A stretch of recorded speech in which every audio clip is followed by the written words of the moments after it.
जैसा कि आप सभी लोग जानते हैं, आज हम लोग एस्ट्रो पाठशाला में एक नया अध्याय आरंभ करने जा रहे हैं। यानी कि नया कोर्स आरंभ करने जा रहे हैं। ये लाल किताब का कोर्स है। जैसे आप सभी लोग जानते हैं, लाल किताब वैसे तो ऑनलाइन हम कई बार पढ़ा चुके हैं। फिर से एक बार पूरे एक वर्ष के लिए ये हम कोर्स लेकर के आए हैं। इस कोर्स में कुछ मॉडिफिकेशंस भी साथ में किए गए हैं। आज के इस सेशन में आप फर्स्ट टाइम आए हैं या आप पुराने स्टूडेंट हैं, दोनों को ही कुछ ना कुछ सीखने को मिलेगा। पर उसके लिए जो भी फर्स्ट टाइम स्टूडेंट है या जिनका भी ज्योतिष सीखने में इंटरेस्ट है, उन्हें आज के इस सेशन में पूरा डिसिप्लिन का पालन करना होगा। क्योंकि नए लोग हैं तो उन्हें नियमों का नहीं पता। जब मैं बात कर रहा हूं तो आप बीच में बोले ना। बहुत जरूरी हो तो हैंड रेज कीजिएगा, और मैं समय आने पर हर किसी को बोलने का मौका देता हूं। निश्चित रूप से आप इतने भी नए नहीं होंगे। अवश्य ही आपने या तो अपने मित्र के से सुना होगा या आपने YouTube के माध्यम से एस्ट्रो पाठशाला को देखा हो। एस्ट्रो पाठशाला के बारे में बेशक आप ना जानते हो, परंतु आप उनकी परंपराओं को थोड़ा सा समझ लेंगे तो ज्यादा अच्छा रहेगा। जो लोग सीखना चाहते हैं, ज्यादा से ज्यादा समय पर अपने कैमरे को ऑन करके रखें और अपने आप को म्यूट करके रखें। जो चाहते हैं कि हम कैमरा ऑफ करके आराम से सुनते रहेंगे,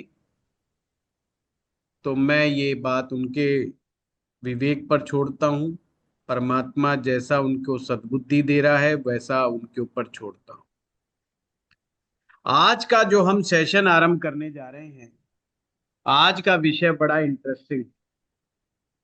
लाल किताब के द्वारा हम विवाह को कैसे देखते हैं, मैरिज लाइफ को कैसे देखते हैं, कैसे पता करें कि जीवन साथी हमारा किस प्रकार से होगा, उसका स्वभाव क्या होगा, उसकी प्रकृति क्या होगी, और किस प्रकार से मैरिज लाइफ में जीवन में समस्याएं ज्यादा आती हैं या कम आती हैं, या दाम्पत्य जीवन बहुत ज्यादा सुखद होता है।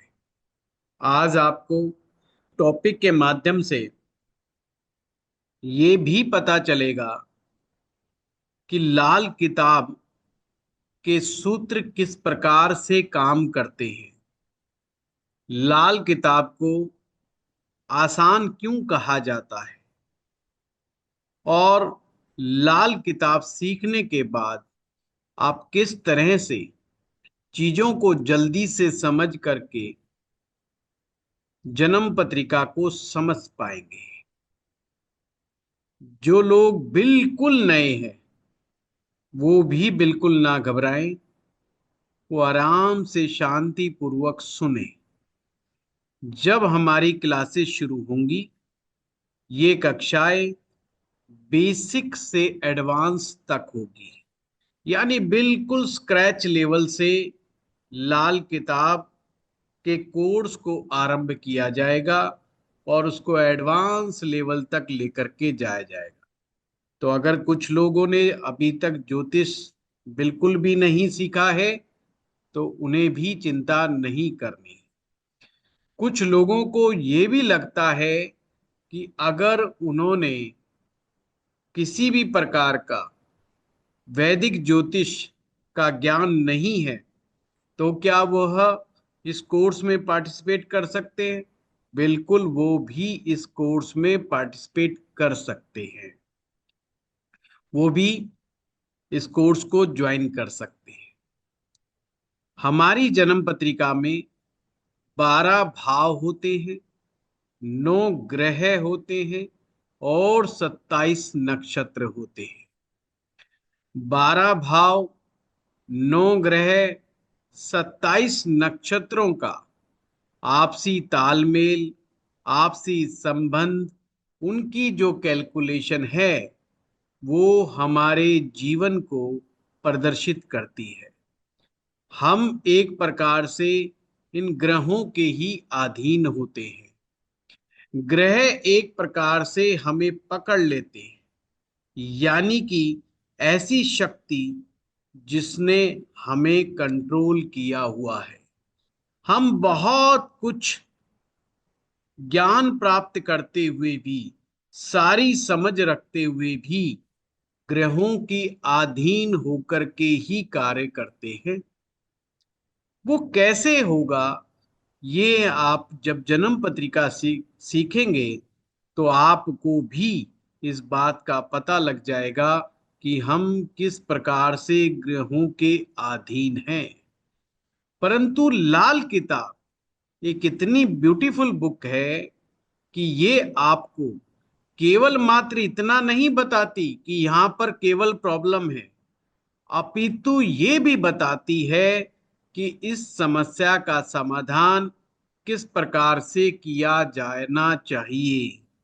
प्लस लाल किताब उससे भी बड़ी बात कहती है, हम क्यों ना अपने जीवन को परिवर्तित कर लें ग्रहों के अनुसार, कि ग्रह जो हमें बार बार समस्याएं देते हैं वो समस्याएं कम की जा सकती हैं।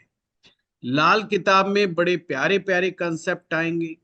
पूर्व जन्म संबंधी पाप दोष का वर्णन है, पुराने श्रापों का वर्णन है, और इन श्रापों से मुक्ति कैसे की जाए उसके लिए लाल किताब में उपाय दिए गए। और उपायों की भी खासियत ये है कि ये उपाय हम अपने घर की चीजों के द्वारा, घरेलू चीजों के द्वारा, और बहुत ज्यादा धन का खर्चा ना करके भी हम कर सकते हैं। परंतु जो लाल किताब के लाइफ चेंजिंग कंसेप्ट है वो आपको निश्चित रूप से अपनी तरफ आकर्षित करेंगे। हाँ, यदि अभी तक आपने मन बना लिया है लाल किताब सीखने का और हमसे सीखने का, तो एक मन और बना लीजिए अपनी लाइफ को चेंज करने का। अगर आप में ट्रांसफॉर्मेशन करने की किसी प्रकार का अभी तक मन नहीं है तो निश्चित रूप से लाल किताब सीखना आपका व्यर्थ है। जो लोग ये सोच रहे हैं लाल किताब सीखेंगे और दूसरों को ज्ञान बांटेंगे और उससे रुपया पैसा कमाएंगे, ये उनके लिए नहीं है।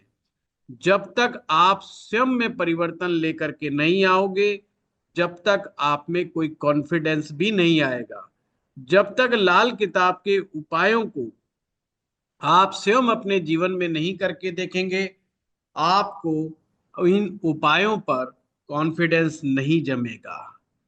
जब तक आप अपने अंदर परिवर्तन ला करके और जो लाल किताब के उपायों का मनोविज्ञान है, जब तक उनको जीवन में अपना करके आप नहीं देखेंगे, आपको ये लाल किताब की साइंस समझ में भी नहीं आएगी। इसलिए केवल जो ये मात्र समझने आए हैं कि मेरा ग्रह फलाने भाव में बैठा है और मैं 3 उपाय क्लास में से नोट कर लूंगा और कर लूंगा और मेरा वैसे ही काम चल जाएगा, ये उन लोगों के लिए भी नहीं है। देखिए, मैं पहला ऐसा आदमी हूंगा जो रिस्ट्रिक्शंस लगा रहा हूं। केवल आप मात्र ये सोच करके कि मैंने वहां से सुना, मैंने यहाँ देखा, मैंने यूट्यूब पर देखा, भाई लाल किताब बहुत फेमस है, और जोश में आकर के आप लाल किताब सीखने बैठ गए, तो सावधान। लाल किताब आपको पूर्ण रूप से बदलने की बात को कहती है। अगर आप अपने ग्रहों की स्थिति के अनुसार अपने जीवन में परिवर्तन नहीं लेकर के आते तो ये कोर्स आपके लिए कोई खास कोर्स नहीं है, फिर आप जहां भी जाना चाहें, जैसे अभी तक आप एंजॉय कर रहे हैं यूट्यूब को या इंस्टाग्राम को, आप करते रहिए। पर यदि आप सीरियसली लाल किताब को सीखने के इच्छुक हैं, आसान से आसान टेक्निक मैं समझाऊंगा आप लोगों को, बस आप लोगों को सीखना है। और एक और बड़ी शर्त, अपना दिमाग ज्यादा नहीं लगाना। हमारा कोर्स, हमारा सिखाने का तरीका बहुत इजी होता है, पर समझदार लोगों को समझ में कम आएगा, यह मैं पहले से कह दूं। जब तक मेरी क्लास चले, जब तक अपना दिमाग ना लगाएं। मेरी क्लास खत्म, उसके बाद अपना पूरा 100% दिमाग लगाएं। मेरे वीडियो को 2 बार सुने, 3 बार सुने, 4 बार सुने। आप पूर्ण रूप स्वतंत्र हो कि क्या कहा और इम्प्लीमेंट मुझे कैसे करना है, कैसे नहीं करना है। तो चलो, हम चर्चा करने जा रहे हैं आज सप्तम भाव पर। कुंडली में 12 भाव होते हैं, और जो सप्तम भाव होता है, जिसे विवाह का भाव कहा जाता है, लाल किताब में इसे मैदानी दुनिया कहा गया है। मैदानी दुनिया का मतलब ये होता है, ये है असली संसार। इस संसार में, जिसे हम कहते हैं घर गृहस्थी, घर गृहस्थी को किस प्रकार से निभाया जाता है। नंबर एक, घर गृहस्थी को निभाना सप्तम भाव से देखा जाता है। नंबर दो, व्यापार, व्यापार की सेंस, ये भी यहाँ सप्तम भाव से देखा जाता है। नंबर तीन, पार्टनरशिप, पार्टनरशिप करें ना करें, बहुत सारे लोगों का प्रश्न होता है कि हम पार्टनरशिप करें ना करें, पार्टनरशिप करते हैं बड़े धोखे मिल जाते हैं, क्या करें क्या ना करें। ये बात भी सप्तम भाव से ही पता चलता है। आपके द्वारा बचाया हुआ धन, जो आप धन बचत करते हो, वो भी सप्तम भाव से ही आता है। और बुजुर्गों के द्वारा छोड़ा गया लिक्विड मनी, यानी जो बड़े बुजुर्ग आपके लिए छोड़ गए बैंक के अंदर, आप किसी ने करोड़ रुपया छोड़ दिया, किसी ने 10 करोड़ छोड़ दिया, किसी ने 10 लाख छोड़ दिया, और किसी ने 1 रुपया भी नहीं छोड़ा, कुछ बड़े बुजुर्गों ने। ये सब बातें हम सप्तम भाव के द्वारा ही पता लगाते हैं। सप्तम भाव इतना प्यारा भाव है, यही आपके जीवन साथी के बारे में बताता है। चलो, इतनी बातें तो आपको पता चल गई। थोड़ी सी बात मैं और बता देता हूं। सप्तम भाव ऐसा भाव है जिस स्थान पर आकर के सूरज छिप जाता है। सूर्य उदय का भाव कुंडली का पहला भाव होता है, और सूरज के छिपने का भाव सप्तम भाव होता है। जो इवनिंग होती है ना, शायद सायकाल होती है, यह आपका सप्तम भाव है।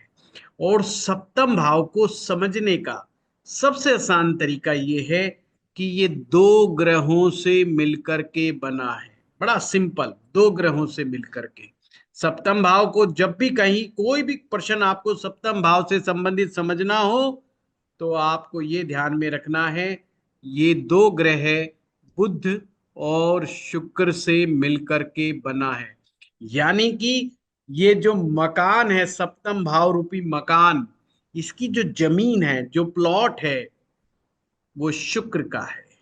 क्योंकि यहां पर तुला राशि फॉल करती है, सप्तम राशि यानी कि तुला राशि।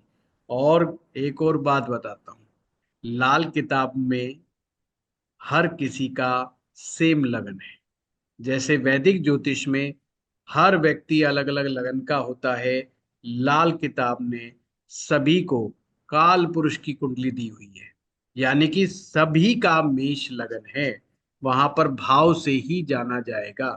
तो काल पुरुष की जो सप्तम राशि यानी कि तुला राशि सप्तम भाव में ही फॉल करती है।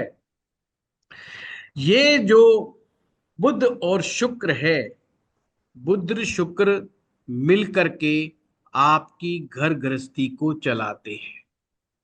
अब दो कारण है, दो सिचुएशन हो सकती है। पहली सिचुएशन ये हो सकती है, आप लोगों के सप्तम भाव में कोई ना कोई ग्रह हो सकता है बैठा हुआ हो। और दूसरी सिचुएशन ये हो सकती है कि सप्तम भाव में कोई भी ग्रह ना बैठा हो। बस यही दो ही सिचुएशन मिलेगी।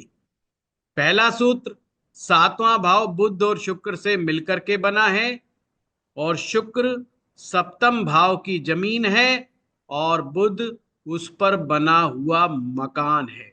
ये मैं बार बार आप लोगों को रिपीटली इसलिए बोलता हूं ताकि जो लोग नए हैं उनको तुरंत समझ में आ जाए, उनको ज्यादा परेशानी ना हो समझने में। अब चलिए हम सबसे पहले चर्चा करते हैं उन लोगों की जिनकी जन्म पत्रिका में कोई ना कोई ग्रह बैठा हुआ है। उसका फलादेश कैसे किया जाता है। अच्छा, एक और मजेदार बात, भाई जो ये लाल किताब का सूत्र क्या कहता है? क्या कोई ग्रह वहां पर बैठा हुआ होना चाहिए? तो लाल किताब का नियम समझ लो। लाल किताब कहती है कोई भी ग्रह सप्तम भाव में अच्छा नहीं। फिर से समझिए बात का, सप्तम भाव में कोई भी ग्रह अच्छा नहीं।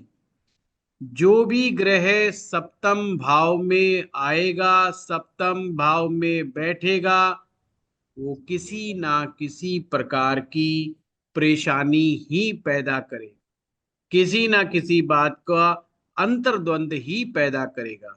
यानी कि हस्बैंड वाइफ के रिलेशनशिप में कोई ना कोई फ्रिक्शन पैदा करेगा।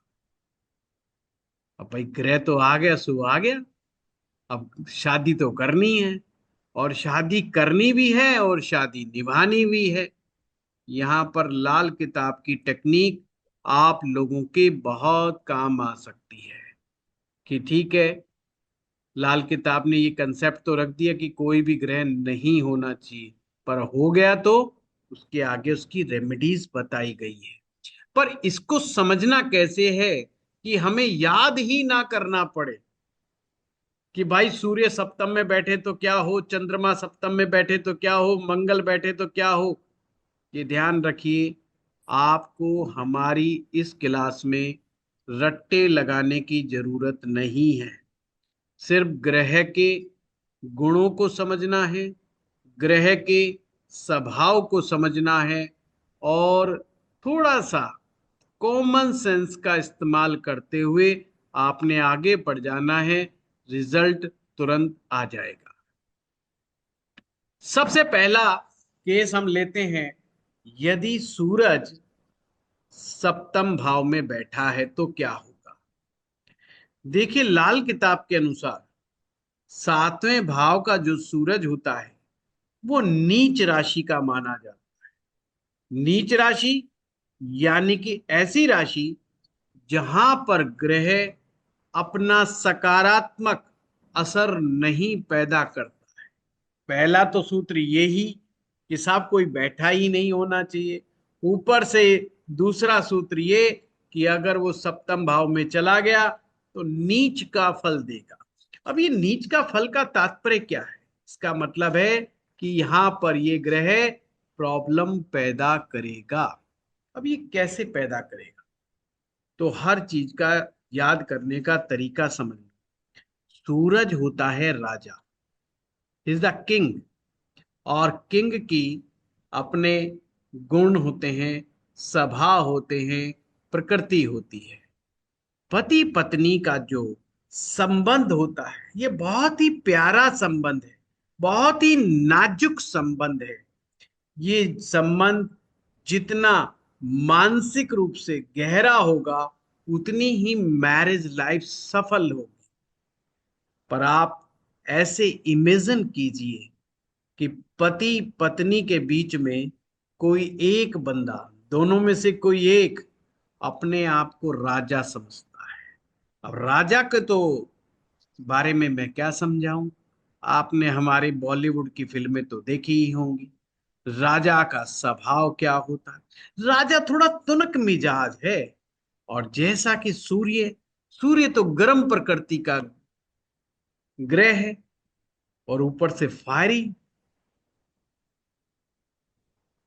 जब भी सप्तम भाव में आएगा तो उसका स्वागत दो ग्रह करेंगे। आप ऐसे समझो, एक मकान बना हुआ है, वो प्लॉट है, प्लॉट शुक्र ग्रह का है, उस पर मकान बुध ग्रह ने बनाया हुआ है, बुध का मकान है। और सूर्य देवता, सूर्य भगवान उस घर में प्रवेश कर रहे हैं, मतलब सप्तम भाव में प्रवेश कर रहे हैं। अब उनका स्वागत दो ग्रह करेंगे, एक बुध और एक शुक्र। क्योंकि यहां सूरज कौन है? सूरज यहां पर मेहमान के रूप में है, ये ध्यान रखना, मेहमान के रूप में। अब आपका मेहमान कैसा है कैसा नहीं, इसी के आधार पर तय होगा ये सप्तम भाव से मिलने वाले परिणामों को किस प्रकार से देगा। एक तो सूरज की अकड़ बहुत है, राजा में अकड़ बहुत है, शान बहुत है, झुकना तो उसे पसंद ही नहीं, मक्खनबाजी तो उसे पसंद ही नहीं, अपितु वो अपने जीवन साथी से ये उम्मीद करता है जैसे मैं राजा हूं और जिधर से मैं गुजरता हूं मेरे नौकर चाकर मेरे सामने झुक जाते हैं। कोई मेरे से बहस नहीं करता, कोई मेरे से वाद विवाद नहीं करता, मैं आदेश देता हूं, सभी लोग सुनते हैं और उसको उसी के हिसाब से करते हैं। मैं, मेरा हुक्म, बस यही मेरी बात है। जो कुछ है वो सब कुछ मेरा है, जो भी कुछ भी है इस घर का राजा मैं हूं, आई एम द किंग। मैं जो चाहूंगा वैसे करूंगा, इस घर को जैसे चाहूंगा वैसे मैं चलाऊंगा, यानी कि मेरी चलेगी, मेरी अपनी मर्जी चलेगी। अब आप खुद समझदार हैं, क्या घर गृहस्थी ऐसे चलती है? अच्छा, जब बुध के साथ उसका मेल होता है, जब बुध सूरज के साथ मिलता है तो बुध कहता है वेलकम। एक चीज ध्यान रखना, सूर्य और बुध आपस में परम मित्र हैं, एक दूसरे के परम सहयोगी है। ये समझो, बुध जैसे ही सूरज के साथ आता है उसके बल्ले बल्ले हो जाती है। तो यहाँ बुध तो बिल्कुल फर्स्ट क्लास है। लाल किताब में शुक्र कहते हैं महिला को, स्त्री को, यानी कि पत्नी को। और आप में से कुछ महिलाएं हैं, वो कहेंगे रे पंडित जी, अगर पुरुष का तो चलो समझ में आ गया, शुक्र स्त्री है, पर हम स्त्रियों का अगर सूर्य सप्तम भाव में होगा तो हमारा जो शुक्र कुंडली में बैठा होगा वो क्या है? वो आपका जीवन साथी शुक्र है। पर ध्यान रहे, सूत्र यहां लिखने वाली बात क्या आ गई? सूरज और शुक्र का मेल अच्छा नहीं माना जाता। फिर से बोल रहा हूं, सूरज और शुक्र का मेल अच्छा नहीं माना जाता। वैसे तो सूरज और शुक्र वास्तव में मिल जाए तो मसनूई ग्रह बन जाता है बृहस्पति, पर अभी हम उसके ऊपर चर्चा नहीं करेंगे, वो क्लास में चर्चा करेंगे। अब इतना समझ लीजिए, अगर सूरज और शुक्र की युति हो जाए, it's not good for the marriage life. सूरज शुक्र के घर में है इस समय, तो परेशान कौन होगा? महिला परेशान हो जाएगी। यानी किसी पुरुष की कुंडली में सूरज सप्तम भाव में दो सिचुएशन बनती है। पहली सिचुएशन, पत्नी से उसका मन मुटाव हमेशा बना रहेगा, आपस में अनबन रहेगी। अगर ये नहीं हुआ तो क्या होगा? दूसरी क्या स्थिति बनेगी? पत्नी का स्वास्थ्य खराब रहेगा, या तो पत्नी का स्वास्थ्य खराब रहेगा या दोनों में अनबन रहेगी, पर फ्रिक्शन जरूर रहेगा। ये समझ लीजिए, ये सूत्र कभी भी खराब नहीं गया है, बड़ा सटीक सूत्र है। सूर्य जिसका भी सप्तम भाव में है, अगर सूरज अकेला सप्तम भाव में है तो ये और भी डेंजरस है। अच्छा हो कि इसके साथ बुध आ जाए तो फिर भी स्थिति कुछ संभल जाती है। बहुत अच्छी तो नहीं कह सकते, बस हाँ काम चलाऊ टाइप हो जाती है। अदरवाइज मियाँ बीबी एक दूसरे से झगड़ते रहते हैं। एक्चुअली में अभी हमें यहाँ पे समझना होगा स्त्री क्या चाहती है। स्त्री को प्रेम की तलाश है, वो अपना प्रेमी ढूंढती है विवाह के बाद, यानी पति रूप में प्रेमी को ढूंढ रही है। और प्रेमी कैसा चाहिए उसे? जो उसको पैम्पर करे। और पति जी बन गए राजा महाराजा, अब वो पैम्पर करना जानते ही नहीं, उनको ये कला आती ही नहीं। पत्नी तो हर बात को बताने वाली होती है, जो भी घटना उसके घर में हो रही है, जो उसके मोहल्ले में हो रही है, उसकी रिश्तेदारी में हो रही है, वो चाहती कि मैं हर बात शेयर करूं, क्योंकि पत्नी इमोशनल है, महिलाएं इमोशनल होती हैं। वो अपने इमोशंस को बहुत ज्यादा शेयर करना चाहती हैं, खास करके अपने हस्बैंड के साथ। और पति कहे ये बकवास बंद करो, ये बकवास बातें मुझे सुनने का मेरे पास टाइम नहीं है, जाओ, मुझे तुम्हारी कुछ नहीं सुननी है, काम की बात ही करा करो, ये फालतू बात मेरे सामने करने की जरूरत नहीं। अब उसका मन टूट गया बेचारी का कि ये कहा अपने आप को, सुनता ही नहीं, एक भी बात समझता ही नहीं, अपनी चलाता रहता है। हाँ, जो बात कह देगा बस कहेगा इसके बाद मुझे कोई बात नहीं सुननी, घर में तो यही होगा। तो उससे क्या होगा, पत्नी का मन खराब हो जाएगा, यानी कि शुक्र पीड़ित हो गया। शुक्र के पीड़ित होने का मतलब ही है कि जीवन साथी पीड़ित हो गया, उसके मन में उदासी आ गई, हताशा हो गई, निराशा हो गई। और मन के रोग ही शरीर में शारीरिक रोगों में कन्वर्ट होते हैं। ये ध्यान रखिएगा, शुक्र प्रेम है, शुक्र खुशी है। अगर जीवन में प्रेम नहीं मिलेगा, जीवन में खुशी नहीं मिलेगी, जीवन में अच्छे रिलेशन नहीं मिलेंगे। अच्छा रिलेशन मिलना भी शुक्र ग्रह पर ही निर्भर करता है। तो सूत्र क्या बना, सूरज सप्तम भाव में शुक्र को खराब कर देता है। अब बेशक आपका शुक्र कुंडली में किसी भी कहीं पर भी बैठा हो, यानी चाहे वो अष्टम भाव में बैठ जाए, चाहे छठे में बैठ जाए, अगर जहां पर भी सूरज अकेला सप्तम में बैठ गया, उसने मैरिज लाइफ को काफी ज्यादा डेंट मार दिया। अब ऐसे में क्या करना पड़ेगा, पहली बात तो अगर किसी व्यक्ति का है, उसे समझाओ कि बाबूजी आप बाहर राजा बने घूमते रहो पगड़ी लगा करके, पर घर में जब भी आओ तो झुक करके आइए। आपको अपनी राजाई घर के बाहर रखनी पड़ेगी, घर में आप राजा नहीं हो। घर में भैया वो भी रानी है, जिसको जिसके साथ तुम शादी करके लेके आए हो, उसकी भी बात पूरी पूरी सुनो, उसकी सुनना तुम्हें बहुत जरूरी है। तुम्हें जो जिम्मेदारियां मिली हैं वो पूरी निभानी है। अब सूरज वाला आदमी पता क्या कहता है, हर जिम्मेदारी निभाता हूँ, एक साड़ी मांगती है दो दिलाता हूँ, एक गाड़ी मांगती है दो दिलाता हूं, क्योंकि सप्तम भाव का सूरज वाला व्यक्ति पैसे में कोई कमी नहीं होती, हर मेटेरियलिस्टिक चीज की कमी को पूरा कर देता है अपने जीवन साथी। क्या नहीं पूरा कर पाता है, इमोशंस को नहीं समझ पाता, इमोशंस को समझने की कला नहीं है। यानी कि पत्नी के मनोभाव की क्या कैसे हैं, पत्नी की मनस्थिति कैसी है, वो उसको नहीं समझ पाता है। यही कारण है कि घर गृहस्थी के अंदर दरार पैदा हो जाती है, रोग पैदा होते हैं, कलह कलह का वातावरण बन जाता है।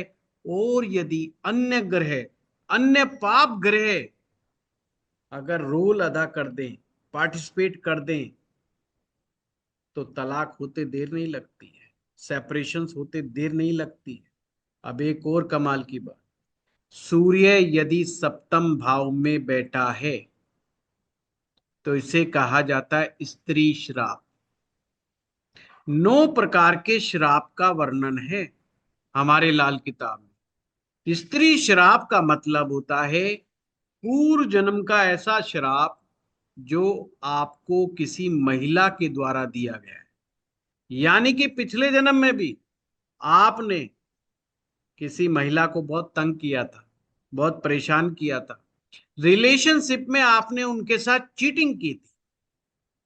उसी चीटिंग का दुष्परिणाम आपको इस जन्म में मिल रहा है कि आपका सूरज सप्तम भाव में आ गया है।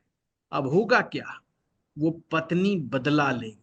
राजा तो सोच रहा है कि मैं राजा हूं, आई एम द किंग, ये इसकी मेरे सामने कुछ नहीं चलती, मैं इसकी चलने ही नहीं दूंगा घर में। पर वो स्त्री भी आपसे बराबर का बदला लेगी, गिन गिन के बदले लेगी। यानी आपकी पत्नी आपको इतना परेशान करती है जितना आप सोच भी नहीं सकते। उसकी इज्जत का कचरा कर देगी, जहां उसे उम्मीद नहीं है वहां उसकी इज्जत का कचरा कर देगी। स्त्री श्राप में कई बार शादी तो चलती रहती है, पर मन से तलाक बहुत जल्दी हो जाता है, कि व्यक्ति कई बार तो पीछा छुड़वाने के चक्कर में ही लगा रहता है। कि किसी तरह भगवान पीछा छूट जाए। और कुछ लोग तो हमारे पास इस कदर भी आते हैं कि वो कहते हैं कि आचार्य जी, इतना क्या बुरा हमने ऐसा कर दिया था कि हमारी पत्नी हमसे दुश्मनों की तरह व्यवहार करती है। अच्छा, अगर ये महिला की कुंडली में सूर्य सप्तम में होगा तो उसको पति पति के साथ कष्ट होगा, लड़के की कुंडली में होगा तो पत्नी के द्वारा कष्ट होगा, और या अगर जीवन साथी बीमार हो गया तो बस उसकी दवाइयां करते रहेगा, उसके इलाज के ऊपर पैसा खर्चा लगता। कुल मिलाकर के मैरिज लाइफ को अच्छे ढंग से एंजॉय नहीं कर पाएगा। इसके लिए उनको रेमेडी क्या करनी चाहिए? सूर्य के उपाय करने चाहिए। पहला उपाय, सूर्य का उपवास रखें, यानी कि संडे के दिन ऐसे लोगों को उपवास रखने चाहिए जिनका भी सूर्य सप्तम में बैठा है।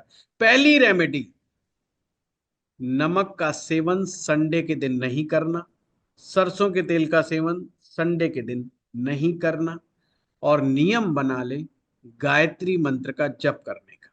डेली 20 मिनट से 30 मिनट के बीच में गायत्री मंत्र का जप करना, क्योंकि गायत्री मंत्र जप करने से वो राजा वाली प्रकृति गायब हो जाती है, आदमी में भक्ति भाव आता है और बहुत ध्यान अवस्था में वो जाने लगता है, मन से शांत होने लगता है। क्योंकि सूर्य जब सप्तम भाव में होता है ना, आदमी एकदम से भटकता है, एकदम नैगिंग नेचर होता है। ये सामान यहाँ क्यों रखा, चाबी यहाँ क्यों रख दी, बोतल यहाँ क्यों रख दी, चप्पल यहाँ पर क्यों पड़ी है। घर में घुसते ही वो ये कोशिश करेगा, देखो आज घर में क्या कमी है। जहां जहां कमी होगी अपनी वाइफ को सुनाए बगैर मानेगा नहीं। और ये कंटिन्यूस प्रोसेस चलता ही रहता है, चलता ही रहता है, चलता ही रहता है। काली गाय की सेवा करना। काली गाय, ये भी मैं बताऊंगा काली गाय का यहाँ पर क्या संबंध बना। क्योंकि सप्तम भाव में शनि ग्रह उच्च के होते हैं, सूर्य नीच राशि के होते हैं, शनि ग्रह यहाँ पर उच्च के होते हैं। शनि का काला रंग से लिया गया है काली गाय। ये जब हमारी कक्षाएं चलेगी, जब हम और डिटेल पे चर्चा कर लेंगे। अभी सिर्फ इतना रखे कि जिसका सूरज सप्तम भाव में है उसे काली गाय की सेवा करनी चाहिए।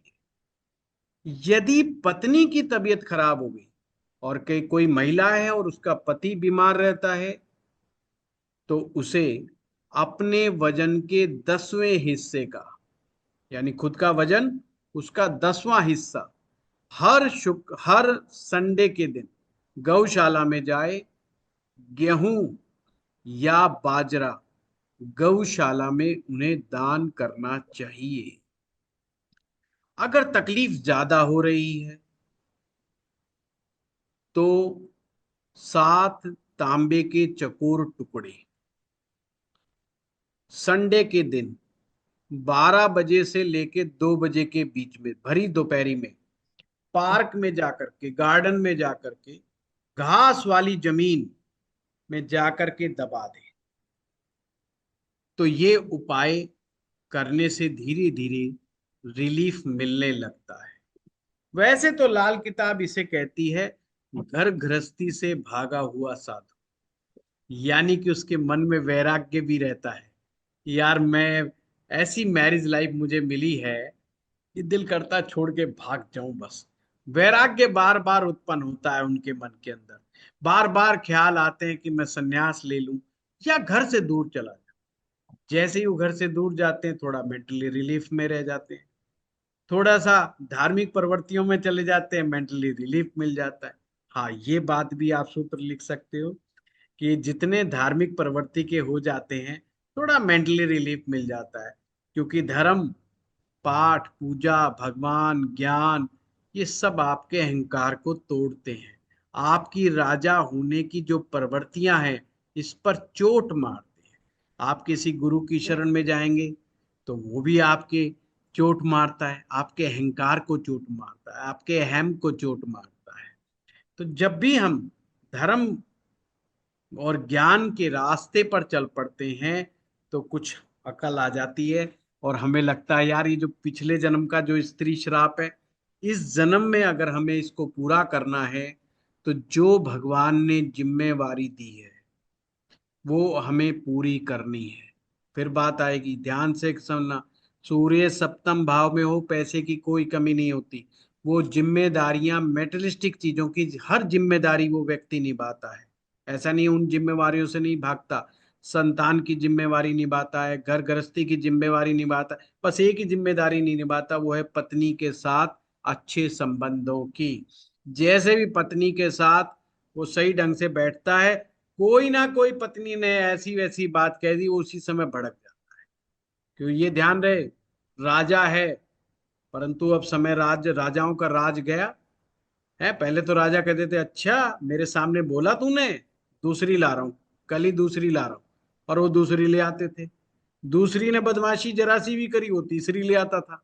तीसरी ने ज्यादा नोक झोंक करी, वो चौथी ले आता था। अब थोड़ी ऐसा हो जाएगा, अब तो हो नहीं सकता। तो आपस में कंपटीशन हो जाता था, इसलिए वो आपस में ही लड़ती रहती थी, वो थोड़ा बच जाता था। अब चक्कर ऐसा हो नहीं सकता, एक ही विवाह में ये संभव नहीं है, तो समस्या खड़ी हो जाती। ऐसे में बिल्कुल भी देरी ना करें और तुरंत लाल किताब के जीवन में उपाय अपनाएं और आगे बढ़ जाना चाहिए। चलो दूसरे ग्रह पर हम चर्चा करते हैं। दूसरा ग्रह लेते हैं हम बृहस्पति को। बृहस्पति के बारे में लाल किताब कहती है, गृहस्थी का कैद साधु। अब देखो, वो व्यक्ति था जो भागा हुआ था, गृहस्थी से भाग करके साधु बना, वो था सूर्य सप्तम भाव में। परंतु गुरु अगर सप्तम भाव में है, तो इसका मतलब एक साधु व्यक्ति था, वो बेचारे का गलती से शादी हो गई, मतलब शादी होनी तो नहीं चाहिए थी, पर हो गई उसकी, तो उसे कहा गया गृहस्थ का कैद साधु।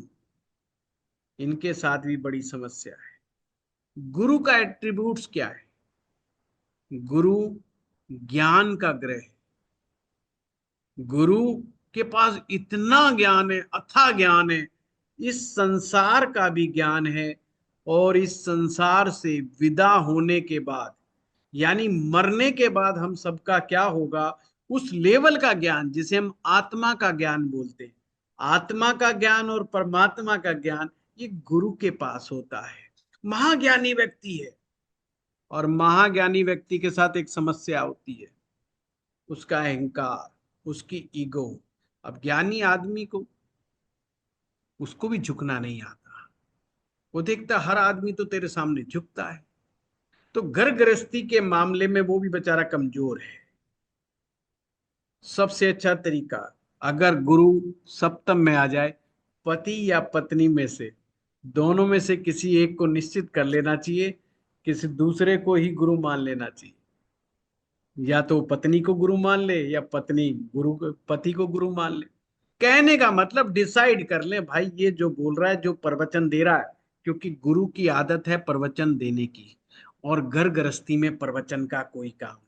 वैसे भी सप्तम भाव का मतलब ही सूरज छिप रहा है, सांझ हो रही है। सांझ होने के बाद का जो समय है, वो प्रेम संबंधों का है, पति पत्नी के प्रेम संबंधों का समय है, मीठी मीठी बातें करने का समय है। यहाँ पर ज्ञान और गीता का उपदेश, वेद शास्त्र पुराण, इन सब की कोई जगह नहीं है। इसलिए अगर गुरु सप्तम भाव में हो, तो ज्यादा ज्ञान बखारने की आवश्यकता नहीं है। खास करके अपने जीवन साथी से ज्ञान की बात बिल्कुल ना करें, क्योंकि सप्तम भाव में जीवन साथी चाहता है घर गृहस्थी को चलाएं और प्रेम और आनंद पूर्वक रहें। प्रेम की चर्चा ये भाव मांगता है। जितनी इंटेलिजेंसी से और प्रेम से सप्तम भाव यानी कि विवाह को चलाएंगे, उतनी ही घर गृहस्थी अच्छे तरह से चलेगी। ध्यान रहे, सातवां भाव शुक्र का है, और शुक्र अच्छे प्रेम संबंधों का है, मीठे मीठे प्रेम संबंधों का है, इमोशंस का है ये। यहां पर किसी गुरु की कोई आवश्यकता नहीं। इसीलिए जिन लोगों की कुंडली में सप्तम भाव में गुरु आ गया, उन्हें मना कर दिया जाता है, घर में तो मंदिर बिल्कुल नहीं बनाना, पाठ पूजा बिल्कुल नहीं करनी, और शाम हो गई, आस्था चैनल तो बिल्कुल नहीं लगाना, सुनील वशिष्ठ का चैनल भी नहीं देखना, क्योंकि वहां भी कभी कभी प्रवचन चल जाते हैं, तो वो सब अलाउ नहीं है। सिर्फ प्रेम संबंधों की बातें करेंगे तो घर गृहस्थी चलेगी। अगर घर में गलती से मंदिर बना लिया है तो मंदिर हटा दे, नहीं हटा सकते कोई बात नहीं, पर उस मंदिर में बैठ करके राम नाम जप ना करें, गीता के वचन ना सुने, प्रवचन ना सुने, पर कहे जी बिना धर्म के, बिना ज्ञान के, बिना गुरु के फिर क्या करेंगे। मंदिर में जाएं, शिवालय में जाएं, गुरुद्वारे में जाएं, धर्म स्थान में जाएं, तीर्थ स्थान में जाएं। जब भी पूजा करने का मन हो, बाहर मंदिर में जाकर के पूजा कर सकते हैं, पाठ कर सकते हैं, गुरु मान सकते हैं, किसी को गुरु बना सकते हैं, गुरु दीक्षा प्राप्त कर सकते हैं, परंतु गुरु जी को अपने घर पर बुलाना अलाउड नहीं। अगर गुरु जी आ जाओ, और गुरु जी अगर सप्तम भाव में हो तो मामला गड़बड़ हो सकता है। हम देखो भारती जसानी जी बीच में प्रश्न पूछ रहे हैं, भारती जी बाद में समय आएगा जब आप क्वेश्चन रखें। गुरु आध्यात्मिक व्यक्ति होता है, और आध्यात्मिक व्यक्ति ये ध्यान रखे, पति पत्नी को या तो ब्रह्मचर्य की बात को समझाएगा, नियम कानूनों की बात को करेगा, और प्रेम में भैया कोई नियम कानून काम नहीं करता है, ये ध्यान रखिए। प्रेम प्रेम है, प्रेम बहती नदी की तरह होता है, ये बस बहता रहना चाहिए।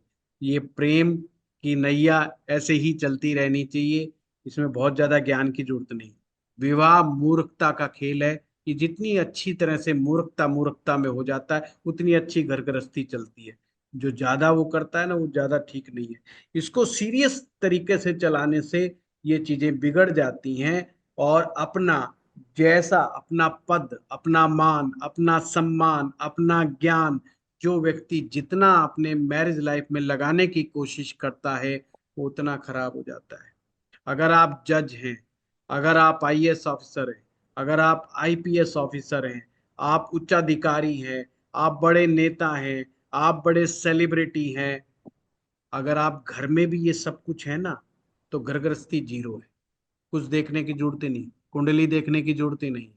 अपने अपने पदों को जो घर के बाहर रख करके आ जाता है और एक प्रेमी की तरह घर में प्रवेश करता है, वो एक अच्छी मैरिज लाइफ को निभा सकता है। तो पहला यहाँ पर क्या सूत्र बना भाई, सिंपल सी बात है, अपने घर के अंदर पाठ पूजा ना करे, साधु संतों का ज्यादा साथ ना करे कि बुला ले, और भजन मंडली कई होता है ना, भजन करेंगे जी आ जाओ, बुला लो, अपने 5-7 आदमी इकट्ठे कर लिए, वो चीजें यहाँ पर ना करे तो ज्यादा अच्छा रहेगा। एक बड़ा अच्छा उपाय कर सकते हो आप, अगर ज्यादा दिक्कत महसूस हो, एक पीला कपड़ा लेना है, उसमें सोने की चीजें, सोने का कोई भी आभूषण ले सकते हो, अपनी सिंपल अंगूठी निकाल दो जो काम ना आ रही हो, उसको पीले कपड़े में गांठ बांध करके अपने धन स्थान पे रख, छिपा कर, और उसमें धन स्थान पर जो ये पीला कपड़ा रखा गया है, इसमें सोना जब जब आपको आपके पास हो ज्यादा, तो उसको आप उसमें डालते जाएं, उसको जोड़ते जाएं। आप देखेंगे इससे आपके घर में बचत भी बहुत आएगी और घर गृहस्थी भी ठीक हो जाएगी। चलो अब आगे का चलते हैं चंद्र ग्रह के ऊपर। चंद्र ग्रह सप्तम भाव में हो तो क्या होगा। सप्तम भाव के चंद्रमा को मां लक्ष्मी का पूत कहा गया है, यानी कि ऐसा जातक सुबह से लेकर के शाम तक काम करता है, पर खूब पैसा कमाता है, पर उस पैसे को वो एंजॉय नहीं कर पाता। सूर्य जिस प्रकार से सप्तम भाव में होने पर स्त्री श्राप लगता है, उसी प्रकार से चंद्रमा के सप्तम भाव में होने से स्त्री श्राप बनता है। देखो आज दो स्त्री श्राप को दो तरह से समझा, सप्तम भाव में सूरज हो तो भी स्त्री श्राप, चंद्रमा हो तो भी स्त्री श्राप। अब समझिए कैसे हुआ। बुध और शुक्र के घर में चंद्रमा आए, चंद्र और शुक्र जब मिलते हैं तो इसे कहा जाता है सास बहू का झगड़ा। अब यहां दो स्थितियां बनती हैं, या तो उनकी घर गृहस्थी के बीच में उनकी सास लड़ाई झगड़ा बार बार करवाएगी। और अगर सास उन दोनों के बीच में नहीं रहती तो पति पत्नी ही एक दूसरे के सास बन जाएंगे, एक बहू बन जाएगी, एक सास बन जाएगी। जैसे एक सास छोटी छोटी बातों पे ताने मारती रहती है ना, छोटी छोटी बातों पे पूछती रहती है, उसको परेशान करती रहती है, उसको इमोशनली हर्ट करती रहती है, और बहू अपनी सास को परेशान करती रहती है। दोनों पति पत्नी सास बहू की तरह एक दूसरे से सुबह से शाम तक झगड़ते ही रहेंगे। ये चंद्रमा के सप्तम भाव में होने से हो जाता है, इसमें बड़ी गड़बड़ है। अच्छा, ये अक्सर पकड़ में नहीं आते। सप्तम भाव का चंद्रमा होता है, जबान के बड़े मीठे होते हैं, बोलते बड़े प्यार से, क्योंकि चंद्रमा शीतल है ना, शांत है। चंद्रमा माँ होती है, शुक्र पत्नी होती है। एक आपकी माँ है और एक आपकी पत्नी है, हो गए ना सास बहू, तो सास बहू का हो गया झगड़ा। बुध ग्रह जो होता है वो बेटी होता है। चंद्रमा बुध के साथ जब मिलता है तो माँ बेटी की भी आपस में नहीं बनती, ये भी ध्यान में रख। ये बड़ी समस्या है, इसीलिए इसको कहा गया है स्त्री श्राप। क्या करना चाहिए? किसी भी व्यक्ति के सप्तम भाव में यदि चंद्रमा बैठा हो, अगर वो पुरुष है तो जैसे ही वो शादी करके अपनी पत्नी को लेके आता है तो अपने ससुराल से अपनी पत्नी को कहे चावल चांदी, दो चीजें जरूर, और हो सके तो मोती भी, चावल चांदी मोती वो अपने साथ जरूर लेकर के आए। और जो वो लेकर के आएगी उसको अपने घर में स्थापित कर दो। एक तो ससुराल का लाया हुआ हो गया, और आपको क्या करना है कि चंद्रमा के सप्तम का नेगेटिव परिणाम ना मिले तो क्या करना चाहिए कि चावलों को, किस, अपनी वाइफ के वजन के बराबर के चावल, उनको कायम कर दो अपने घर में। कायम करने का मतलब एक जगह रख दो, क्योंकि चंद्रमा सप्तम भाव से तुनक मिजाजी चलती रहती, छीटाकछी चलती रहती, कुछ ना कुछ गड़बड़ गड़बड़ होती रहती है। और स्त्री श्राप होने की वजह से बार बार उनके मन में ख्याल आते, जहां जहां स्त्री श्राप होगा ये मन में ख्याल होगा कि काश ये भाग जाए, कभी मन करता है काश हम भाग जाए, शादी टूट जाए तो अच्छी बात, पिंड छूटे, मतलब इस तरह के मन में ख्याल बार बार आते रहते हैं। मंगल ग्रह यदि सप्तम भाव में हो तो क्या हो? मंगल ग्रह को ब्रह्मचारी ग्रह कहा गया है।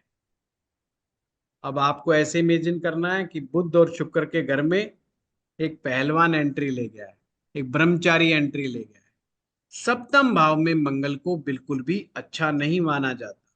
मंगल क्रोध के कारक ग्रह है, लड़ाई झगड़े के कारक है, मुकदमेबाजी के कारक है, और सबसे बड़ी बात, ये डिजायर के प्लेनेट, इच्छाएं बढ़ा देते हैं, काम काम शक्ति बढ़ा देते हैं, कामना पूर्ति के लिए ऐसे लोग कुछ भी कर जाते हैं। कई बार तो एक से अधिक शादियां कर बैठते हैं।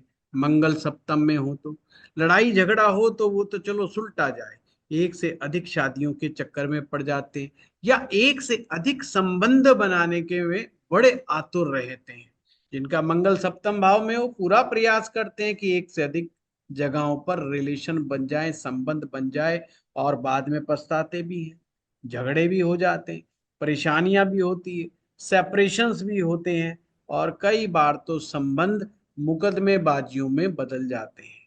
मंगल सब अगर सप्तम भाव में है तो उसका इलाज निश्चित रूप से अच्छे तरह से करना चाहिए, नहीं तो समस्या बहुत बढ़ जाती है।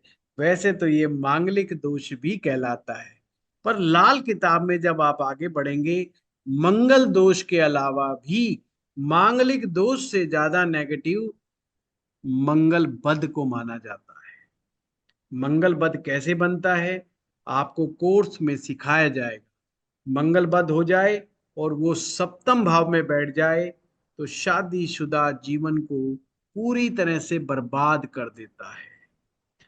और जिन लोगों का मंगल बद नहीं है और केवल बैठा हुआ है वहां पर, तो उसको कुछ उपाय करने चाहिए। पहला उपाय, उन्हें हमेशा मंगलवार के दिन लाल फल या लाल मिठाई का दान तो जरूर करना ही चाहिए। ये ना हो सके तो कम से कम 700 ग्राम गुड़ गौशाला में जाकर के गायों को खिलाएं। और ये संडे के दिन करें या ट्यूसडे के दिन करें, दोनों में से किसी भी दिन कर सकते हैं। हनुमान चालीसा का पाठ कर ज्यादा उत्तम रहेगा। क्रोध अत्यधिक आए, जिन लोगों को सप्तम भाव में बैठा हो मंगल, कई बार क्रोध बहुत आता है, गुस्सा बहुत आता है, जबकि वो बहुत एनर्जेटिक होते हैं। वो अपनी एनर्जी को सही ढंग से चैनलाइज नहीं कर पाते। ये यहाँ पर बड़ी समस्या है। अब मंगल का बुध के घर में आना, मंगल बुध का खेल अच्छा नहीं होता।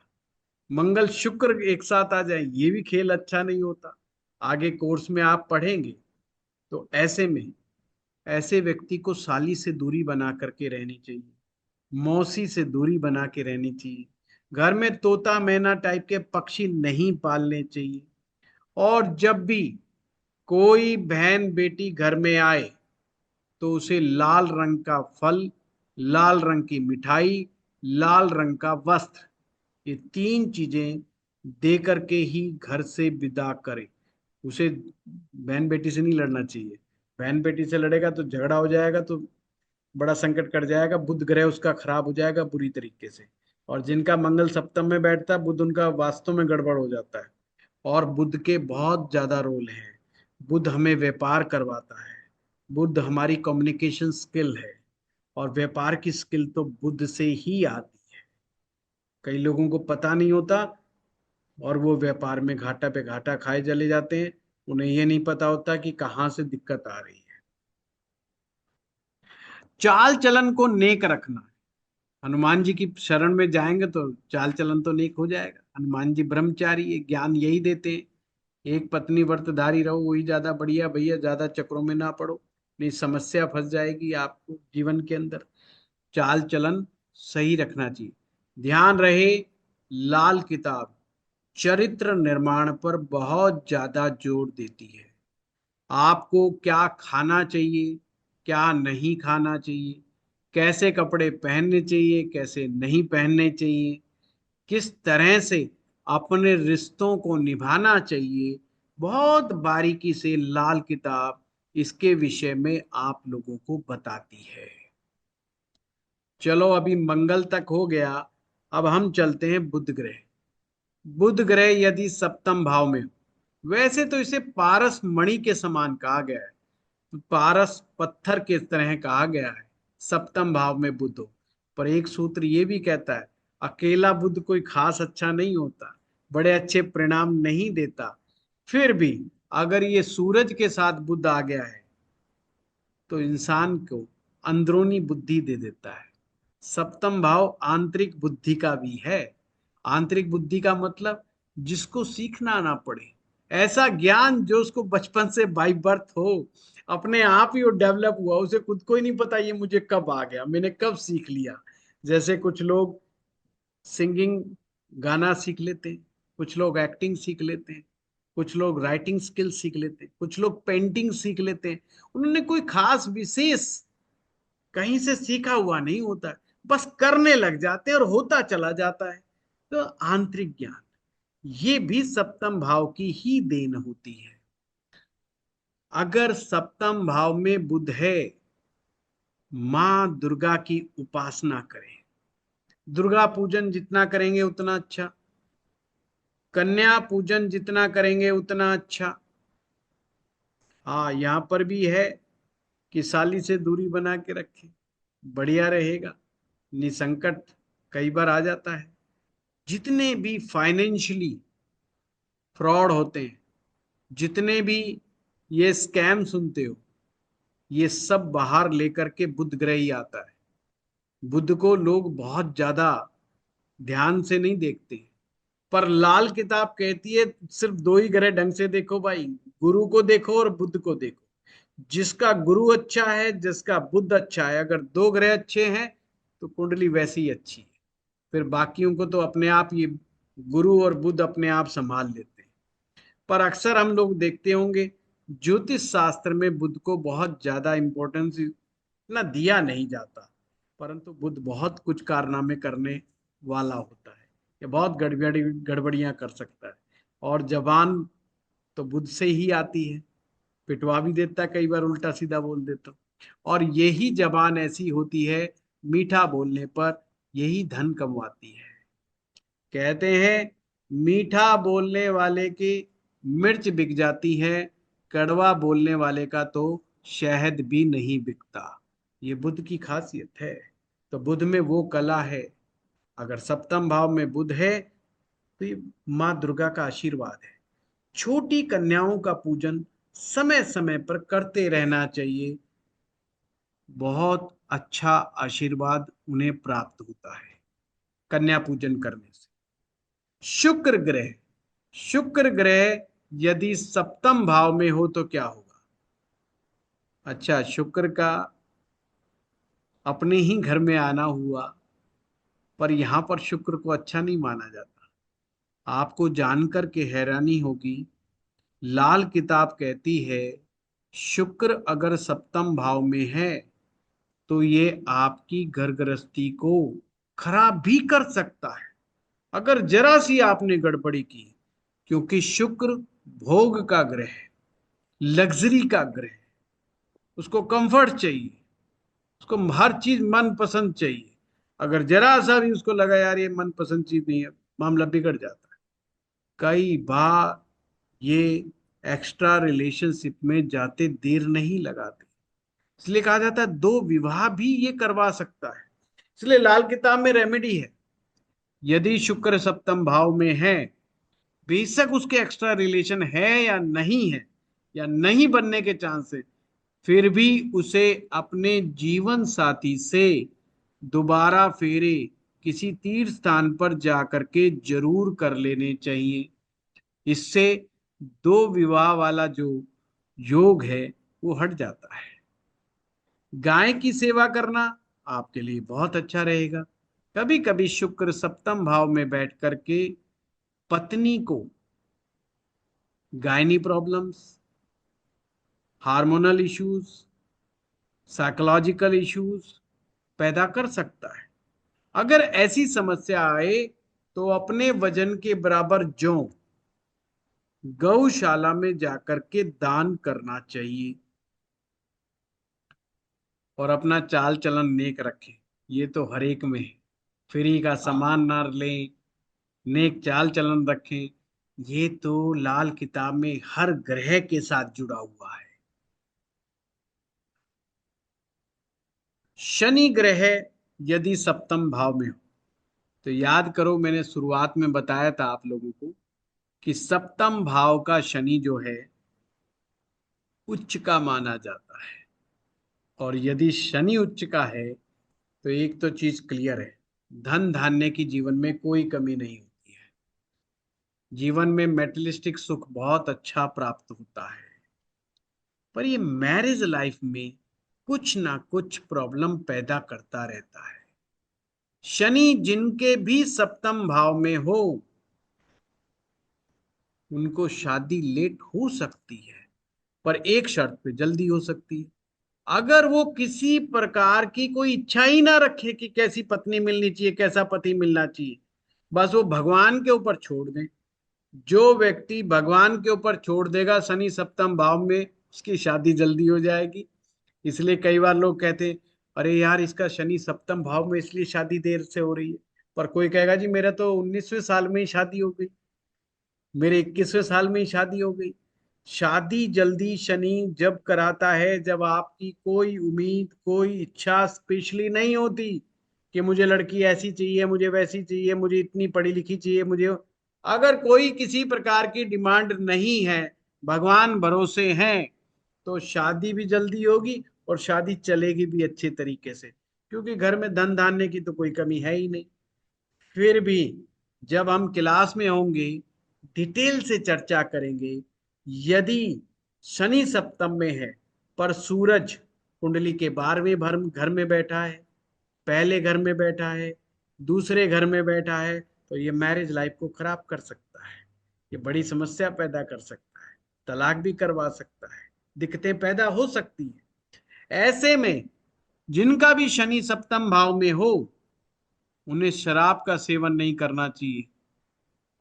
दूसरा, काला कुत्ता घर में पालना चाहें तो पाल सकते हैं, नहीं काली गाय की सेवा तो उन्हें करते रहना चाहिए। फिर भी प्रयास करें कि ज्यादा कुछ हेरा फेरी करने का प्रयास ना करें, शनि पकड़वा देता है। सप्तम भाव में शनि हो और कोई ज्यादा चालाकी दिखा के एक्स्ट्रा मैरिटल अफेयर करने की कोशिश करे, समस्या हो जाती है, ये पकड़े जरूर जाते हैं।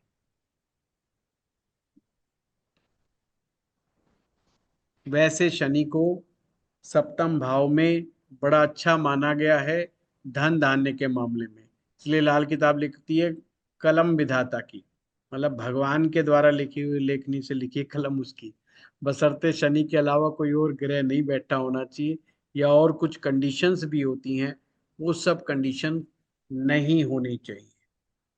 अगर राहु सप्तम भाव में बैठे हो तो क्या हो? सप्तम भाव का राहु भी स्त्री श्राप पैदा करता है। पति पत्नी के बीच में थर्ड पार्टी की एंट्री भी करवा सकता है। अब ये थर्ड पार्टी कोई भी हो सकती है, माँ भी हो सकती है, बहन भी हो सकती है, कोई रिलेटिव भी हो सकता है, या कोई एक्स्ट्रा मैरिटल अफेयर भी हो सकता है। तो जिनका भी सप्तम भाव में राहु है उन्हें बड़ा सावधानी रखनी चाहिए। अगर जरा से चूक जाए तो फिर समस्या ही समस्या बढ़ जाती है, उसका समाधान अकॉर्डिंग टू सिचुएशन करवाना चाहिए। और ध्यान रहे, जब मैं बार बार कह रहा हूं स्त्री श्राप आसानी से नहीं जाता, इसको 3 साल से 5 साल का समय लगता है। इतने लंबे समय तक उपाय करेंगे तो स्त्री श्राप धीरे धीरे शांत होने लगता है। 3 जगह से मैंने आज स्त्री श्राप बताया। सूर्य सप्तम में हो तो स्त्री श्राप, चंद्रमा सप्तम में हो तो स्त्री श्राप, राहु सप्तम में हो तो स्त्री श्राप। और स्त्री श्राप को डिटेल में आप लोगों को समझा दिया। अगर राहु सप्तम भाव में है तो जरूर ज्योतिषी से मिलो। मैं यहाँ पर जानबूझ के रेमेडी ज्यादा नहीं बताऊंगा, हो सके किसी के होगा वो रेमेडी करेगा, गलती हो सकती है, बिल्कुल गलती हो सकती है, तो वो चक्कर में नहीं पड़ना है। केतु यदि सप्तम भाव में हो, विवाह स्थान में केतु, केतु गड़बड़ियां बहुत कराता है, मिस्टेक्स बहुत कराता है, शादी ही नहीं समझ में आती, कई कई 5-5 साल हो जाते शादी को, यही समझ में नहीं आता शादी चलानी कैसे, चलती रहती धक्के मार के चलती रहती है, और गलती पे गलती करते हैं, ऐसी ऐसी मूर्खता दिखाते हैं। जब ये लोग अपना किस्सा बताते हैं कि साहब हमने ये कर दिया, तो सामने वाला भी कहता है क्या मूर्खता है, ऐसे मैरिज लाइफ तो खराब होएगी। तो खुद मूर्खताओं से मैरिज को खराब करने में तुला हुआ है। क्योंकि केतु भी मंगल की तरह आदमी को क्रोधी बना देता है, बहुत जल्दी गुस्सा पैदा हो जाता है। तो ऐसे में अगर केतु सप्तम में है, गणपति जी की साधना जरूर करें। गणपति जी की साधना उनके लिए बहुत जरूरी है। बृहस्पति को ठीक करें, बृहस्पति को ठीक करने के लिए किसी को गुरु बनाएं, गुरु के आदेश के अनुसार काम करें, धार्मिक चाल चरित्र रखेंगे तो चीजें ठीक होगी। अब ये मैंने जल्दी जल्दी बताया है, ये मेरी स्पीड नहीं है, मैं आराम आराम से करता हूँ। आज बहुत तेज रफ्तार से भगा दिया कि मेरे दिमाग में था ये 7 ग्रह कैसे पूरे हो पाएंगे, क्योंकि मैं इतनी स्पीड से करवाता नहीं हूँ। चलो, ये 7 ग्रहों का छोटा सा इंट्रोडक्शन मैंने आप लोगों को सप्तम भाव में दिया है।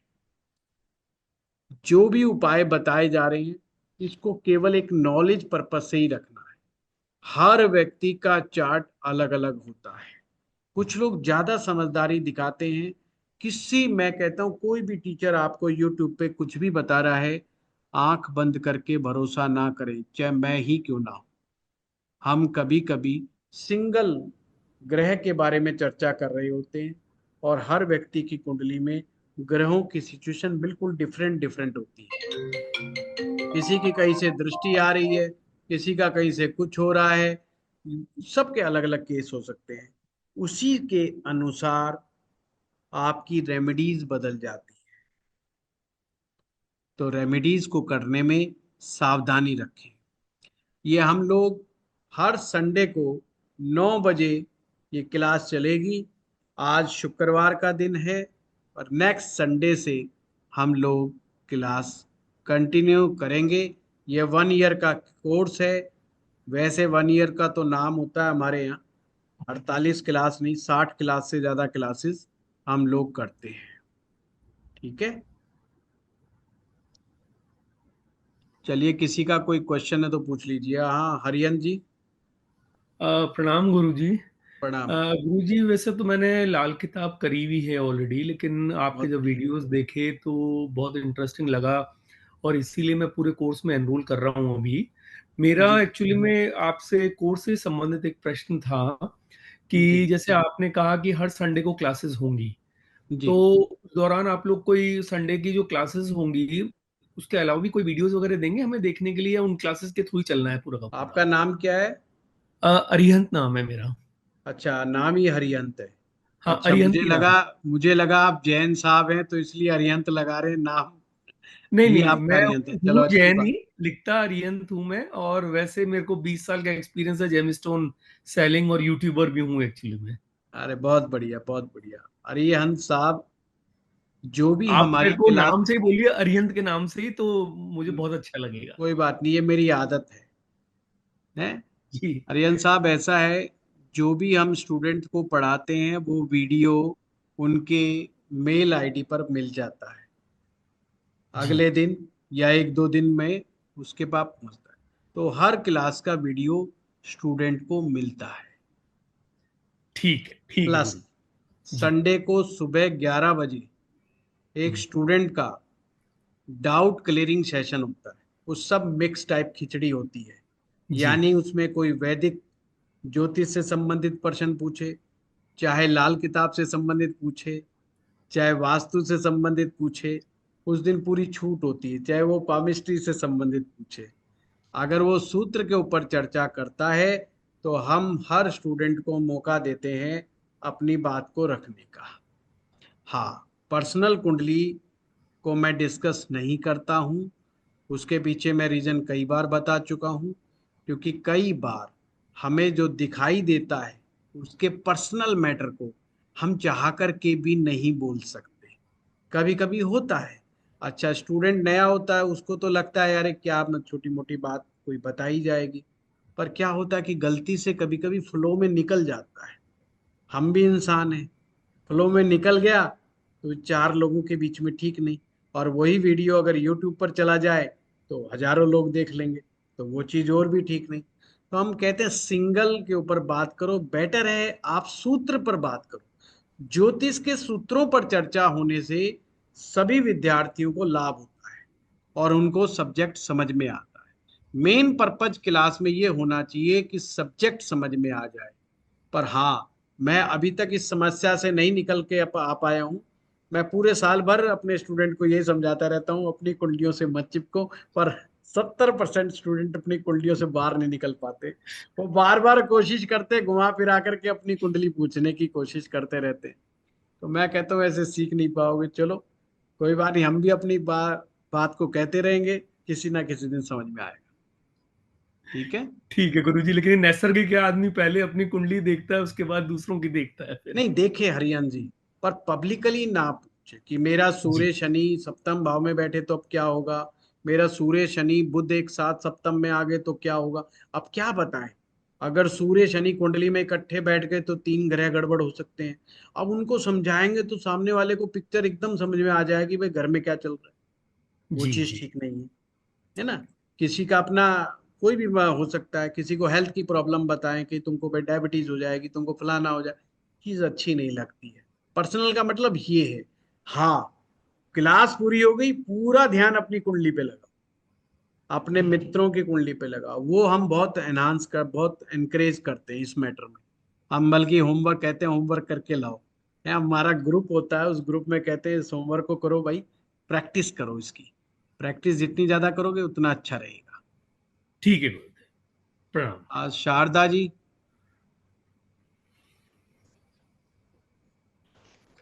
प्रणाम गुरुजी। हाँ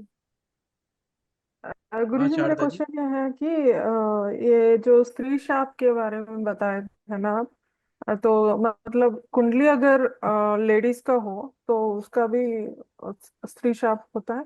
बिल्कुल बिल्कुल। ओके। सरदार जी पूरा पूरा स्त्री श्राप होता है, कह सुना है ना आपने, औरत ही औरत की दुश्मन। हाँ जी। हाँ, तो औरत को कम तंग करती है क्या? बहू, सास बहू कौन है? दोनों ही तो औरतें हैं। हैं, हाँ। एक दूसरे को रहने नहीं देती। हाँ और जी। दोनों ही बहू हैं घर में, मालकिन कोई नहीं है। अब हाँ। मालकिन मान के वो उसको नहीं रहने देती, वो उसको नहीं रहने, है ना, तो दोनों औरतें ही तो है। तो श्राप का मतलब समझो, श्राप का मतलब वो नहीं कि पानी का छींटा मार के, कर्स, अंदर से कर्स। हाँ। हम किसी को दुखी किए जा रहे हैं, परेशान किए जा रहे हैं, वो बेचारा दुखी हो रहा है हमारी वजह से, हमारे व्यवहार से दुखी हो रहा है, कष्ट में हो रहा है, उसकी बेचारे की जो बददुआ निकल रही है वही श्राप है। वो हमारे को इस लाइफ में हेल्थ की प्रॉब्लम पैदा करती है, मैरिज लाइफ की प्रॉब्लम पैदा करती है। हेल्थ में क्या होगा? ब्लड प्रेशर, शुगर, हार्ट की पल्पिटेशन की प्रॉब्लम, एडिक्शन की प्रॉब्लम, कई तरह की चीज स्त्री श्राप दे सकता है। एक्चुअली में स्त्री श्राप होने से शुक्र ग्रह अच्छी तरह से काम नहीं कर पाता।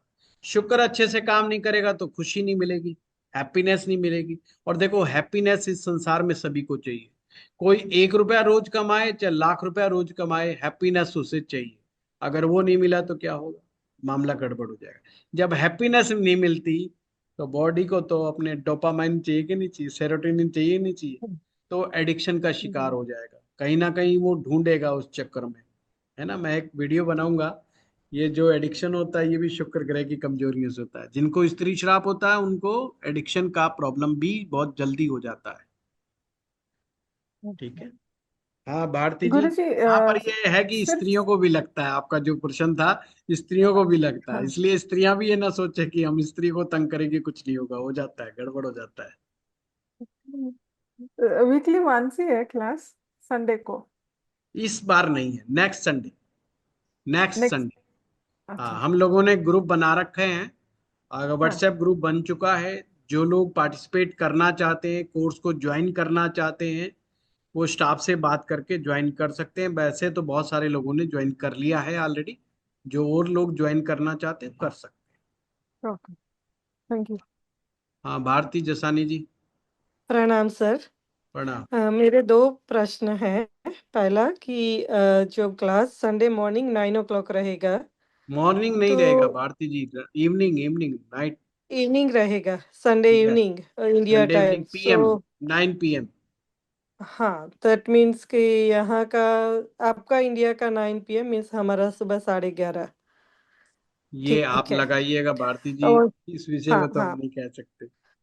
या और दूसरा ये है कि ये क्लास सीखने के बाद क्या हमको किसी का डेट ऑफ बर्थ या टाइम ठीक से पता नहीं है, तो वो फिगर आउट करने में हेल्प रहेगा?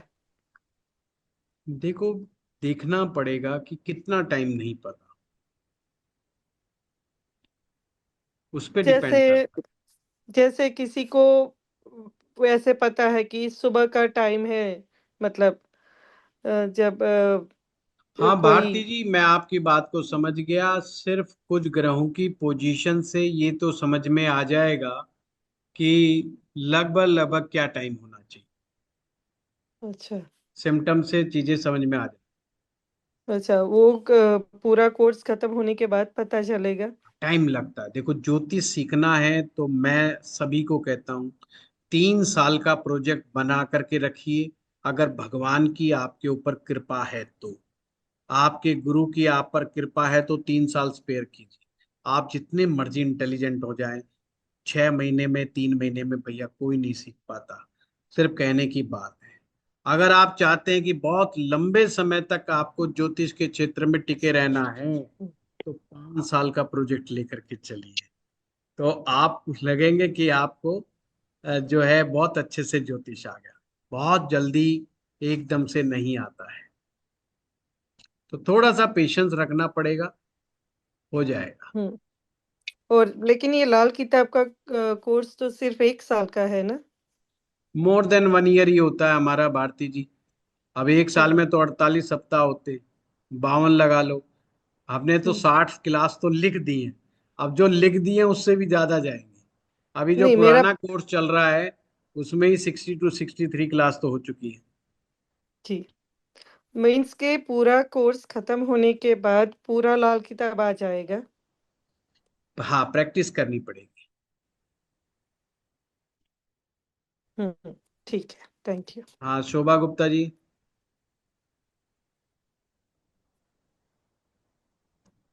राम गुरु जी। प्रणाम। जैसे सप्तमेश जहाँ जाएंगे उसका भी हम लोग उसमें देखेंगे। शोभा जी, इसमें सप्तमेश नहीं होता, वो वैदिक ज्योतिष में होता है। अच्छा ठीक ये मैं है। बताना भूल और गया। दृष्टि यहाँ वगैरह, दृष्टि सप, वगैरह। सप्तमेश से मुक्ति है, नवमांसा अच्छा से मुक्ति है लाल किताब में। अच्छा अच्छा। यहाँ कुछ नहीं, यहाँ मैरिज को देखने का सिंपल तरीका है, बुध और शुक्र कहाँ बैठे हैं।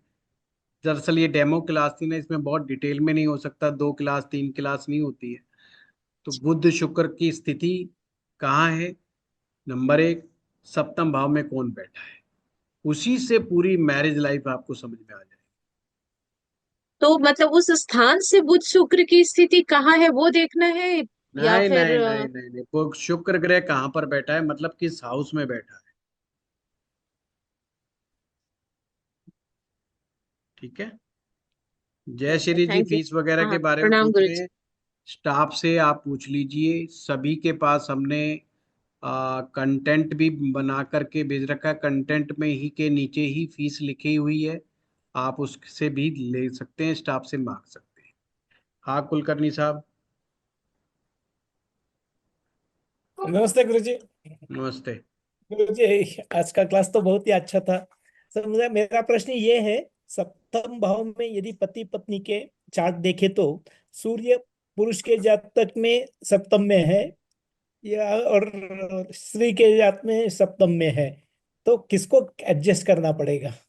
दोनों को एडजस्ट करना पड़ेगा, दोनों एक दूसरे से दुखी रहेंगे, दोनों राजा बनने के चक्कर में बने रहेंगे।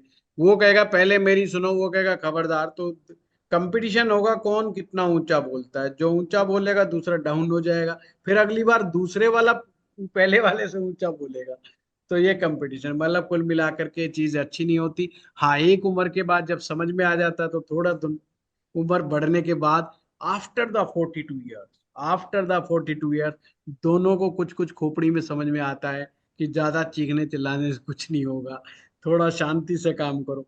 अब ये पता नहीं कि बच्चों का इफेक्ट है कि 42 साल की उम्र का इफेक्ट है, 42वां साल यानी राहु का इफेक्ट। राहु जो होता है, ये आपको कुछ संसारिक समझ पैदा कर देता है कि संसार में रुपए पैसे के अलावा बाकी चीजें भी कैसे चलती हैं, इस पर जो है कैसे हमें घर गृहस्थी में रहना चाहिए, इस पर राहु अपने को बहुत अच्छा इंसाइट देता है। Thank you. मैं ठीक है। ज्वाइन हो रहा हूँ गुरुजी। क्या हो गया? आई एम ज्वाइनिंग हाँ, अच्छा कोर्स। अच्छा, ज्वाइनिंग है। यस। बहुत बढ़िया। चलिए, आप लोगों का बहुत बहुत धन्यवाद, आप लोग हमारे इस सेशन में आए, एस्ट्रो पाठशाला को आप लोगों ने इतना प्यार दिया, इतना स्नेह दिया। आज जो लोग नए आए थे, नोट्स बनाइए, सीखिए, और लाल किताब में अगर कोई ज्योतिष सीखना चाहता है तो ज्वाइन कर सकते हैं, जो नहीं भी सीखना चाहता आज के सेशन से कुछ जरूर सीख के जाइएगा और लाइफ को चेंज कीजिएगा।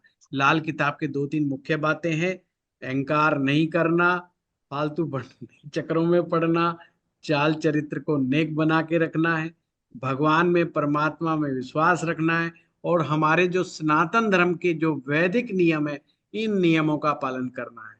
शराब, नॉन वेज कोशिश करें, प्रयास करें, छोड़ दे तो अच्छी बात है, एडिक्शन छोड़ दें तो बहुत ही अच्छी बात है। इन चीजों से दूर रहेंगे तो अच्छा रहेगा। संबंधों को बहुत अच्छे से बना के रखें, जीवन के अंदर रिलेशनशिप ही काम आता है। रिलेशनशिप बिल्डिंग हमारी पूंजी है, हमारी लाइफ की पूंजी है, इससे बड़ी ताकत कुछ नहीं है।